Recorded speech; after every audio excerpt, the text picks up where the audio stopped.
Surskis, ar jumis ragavot pirmųjų šių metų derliaus tintų? Tintų? Kas čia per patiekalas toks?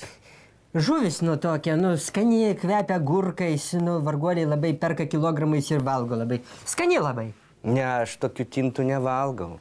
Jeigu aš noriu žuvies, aš nusiperku pengasijų, jeigu noriu agurką, nusiperku agurką.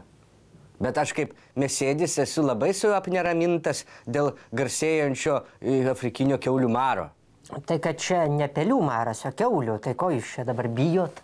Aš skaitau, kad čia yra slapti išminčių protokolai ir naujas sąmokslas. Kažkada kiaulininkai, padarė sąmokslą prieš jautininkus ir prigalvojo šitą kempinlingę. Po to jautininkai jau nebepyko ant kiaulininkų, jie susidraugavo ir išvien tada padarė sąmokslą prieš vištininkus ir sugalvojo paukščių gripą. O tai dabar kokis čia sąmokslas? Dabar gali būti vištininkų kerštas kiaulininkams, o gali būti ir antrasis frontas, kur avininkai susivienijo su triušininkais ir prigalvojo afrikinį kiaulių marą. Bet man įdomu, kodėl maras afrikinis? Visi sąmokslininkų bandymų poligonas yra Afrika. Visi išminčiai Afrikoje išsibando savo išradimus, po to juos supakuoja į cinkinius čemodanus ir išvežioja po kitus žemynus ir susikrauna savo milijardus. Šiaip jo, baisu.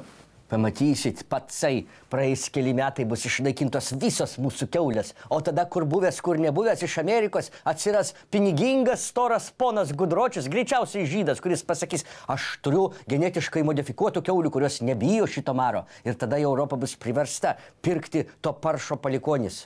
Žiūrėkite, kiti tie išminčiai negali padaryti, vakcinos. Vakcina yra seniausiai pagaminta, bet dabar nelaikas jiems užsidirbti. Dabar yra 2 metai šitie, tai kiaulių afrikinio maro platintojų uždarbis. Klausyk, o dar liko vietų į ekspediciją į Marsą, ten be sugrįžimo?